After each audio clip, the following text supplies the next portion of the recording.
Hello everybody, I have a mixed media tag to share with you today. I used some 7-dot studio paper, some Wow Studio chipboard, and of course lots of Prima marketing products, as well as some Altenew watercolors.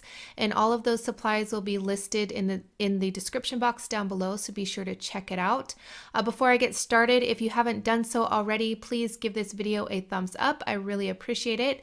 And I love reading your comments, so leave me one down below. And also, if you are new to my channel, I hope that you subscribe and hit that bell so you're notified every time that I upload.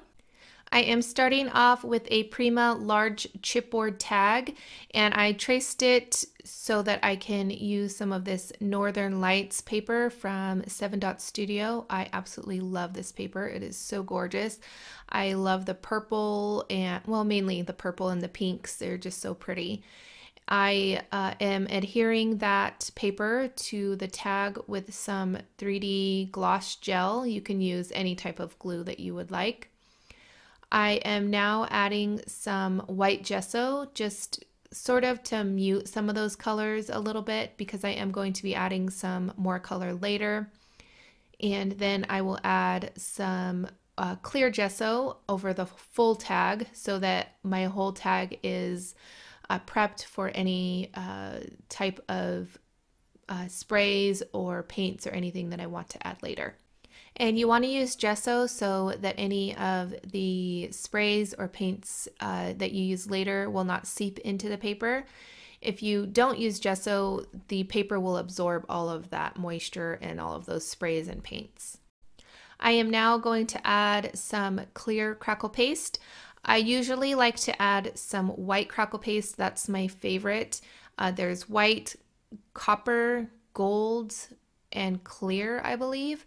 But white is definitely my favorite, but it is sold out everywhere and I ran out as well. So clear is the next best option.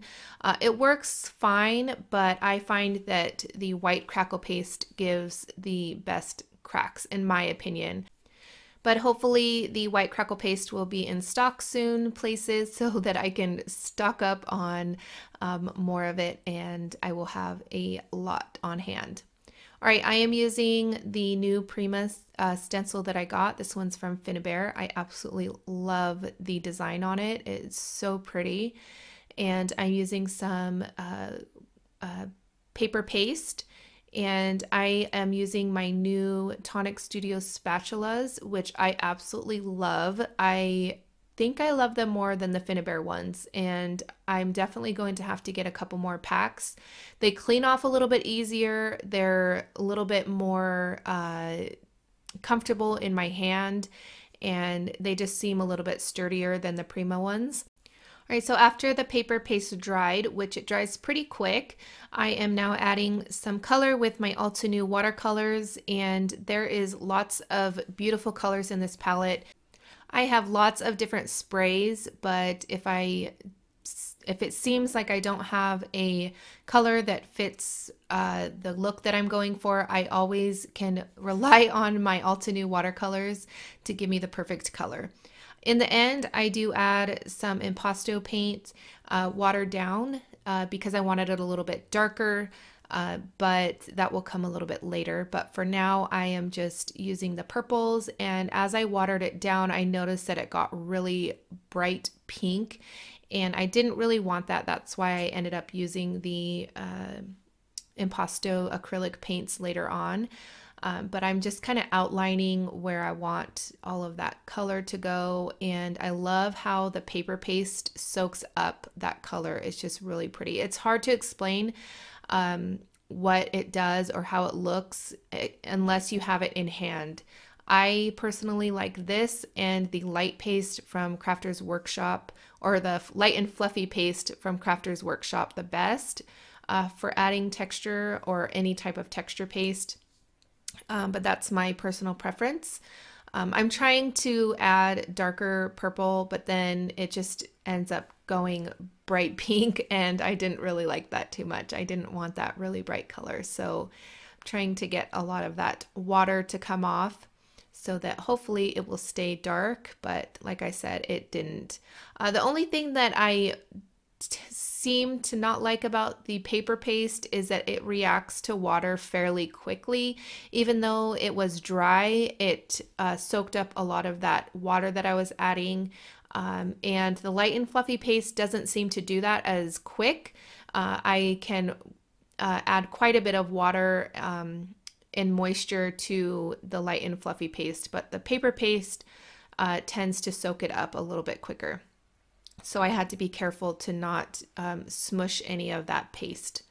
All right, so now I am adding that Aubergine Impasto paint from Prima, which is one of my favorite colors, and it's a perfect color that I was looking for. I should have just used it from the beginning, but I thought the Altenew watercolors would be good, but I think I just added a little bit too much water to them, and the pigments kind of separated and lightened after adding so much water. All right, so I'm going to continue to add the acrylic paint, and I water it down so that it kind of just flows where it wants to, and it goes where the pattern is, and it looks really, really pretty. So I watered a little bit down on my mat here, and then I will add it a little bit thick to my tag, and then I'll go in with my sprayer and then spray it, and then you could see in just a second it just kind of goes and runs where it wants to, which is what I want. I have to say again that I absolutely love how the texture and the design of the stencil looks with that color on it. It's so pretty. All right, so I'm just going to spray it with a little bit of water now, and you'll see it's just going to run and go where it wants to, and I really love that.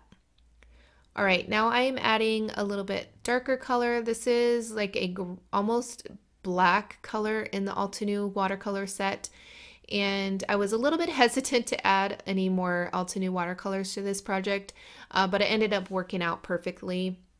I don't really have a dark spray or anything without mica in it, and I didn't want any shimmer on this project, so I went for my Altenew watercolors, and I am just doing the same type of technique as I did with the purple, and the purple and the black seem to mix a little bit, so it kind of lightens up, and I will add some gesso in just a second, as you could see here, to lighten it all up. And I just love how this looks. It makes it look almost like a frosty, I don't know, frosty look gives it.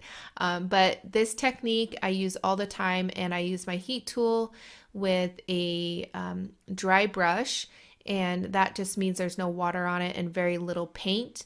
So what happens when I use the heat tool is it makes the gesso a little bit tacky, and then it adheres to the top of all of that texture and all of the design a little bit better than if I were just to slap it a heavy amount of the gesso on. So you just kind of get highlights of that texture. All right, I wanted to add a little bit of gesso to the edges, just to kind of tie everything together. I didn't cut it very straight, so I was just kind of trying to make everything flow nicely together. And again, I am using a pretty dry brush so that I'm not getting a thick layer of that gesso on my tag. I am now going to be adding all of my embellishments, and I am starting off with some cheesecloth. And I like adding cheesecloth. It gives a nice texture and interest to the project. And I do cover up quite a bit of that background, but it all ends up looking amazing in the end, I think. I definitely should have not added this star. So before anybody comments, you're wasting, I know. I ended up pulling it off after the fact so that I can use it in a different project, but I just wanted to show you that that star is super cool, and it is an Wow Studio chipboard piece. I added some embroidery thread, or upholstery thread, I'm sorry, and now I'm adding some Prima flowers, which I'm not exactly sure if you can still get a lot of these. If I can find them, I will link them in the description box down below. I absolutely love these flowers. They are some of my favorites, so I kind of use them sparingly, not hoarding, but I use them for projects that I know that I'm going to love. All right, I am adding more texture and interest with some of this doily lace shawl that I have. And I did add a little bit of white gesso to it to kind of mute the yellow tone that it had on there. And now I am adding a mold piece that I created a while back, and I will have that mold listed in the description box. It's from Prima. And I added a Be Authentic chipboard. I don't even know what to call these titles, from Tim Holtz. I absolutely love these. There's so many different sentiments, words, and positive quotes and things in this pack. So I will have those listed down below as well. I am now adding some of these glass beads, which I mixed together with some 3D gloss gel. And you can use any type of gel. It doesn't have to be 3D gloss gel, just some type of glue or gel that will adhere all of those beads together. All right, so now I just kind of scraped on actually some of that paper paste to the top and the bottom, and then I'm going to be adding some of that Aubergine Impasto paint. I wanted the darker color to be at the top and the bottom, and it was kind of getting lost in all of that paste and the texture and all of that that I added before. That's why I just kind of scraped on a bunch of the paper paste without a stencil or anything. And I'm being a little bit careful on how much moisture I add to the paper paste because I did not let it dry at this point. But you could see here how much interest it adds to the tag. I added some stars from Unwild Studio that I embossed with white embossing powder, just to give it a little bit more interest. And then I'm adding some splatters with the Picket Fence Distress Spray, and that is going to complete my tag. I hope you guys enjoyed this video. I was supposed to do a live stream creating this tag, but I was just so sick and I don't see myself recreating this for a live stream. So I hope that this video will do just fine. If you liked this video, please give it a thumbs up. If you are new to my channel, I hope that you subscribe. Here's a couple more videos you might enjoy. And don't forget to check out the description box for all of the links to all of the supplies. And I want to thank you guys so much for watching, and I will catch you guys later. Bye.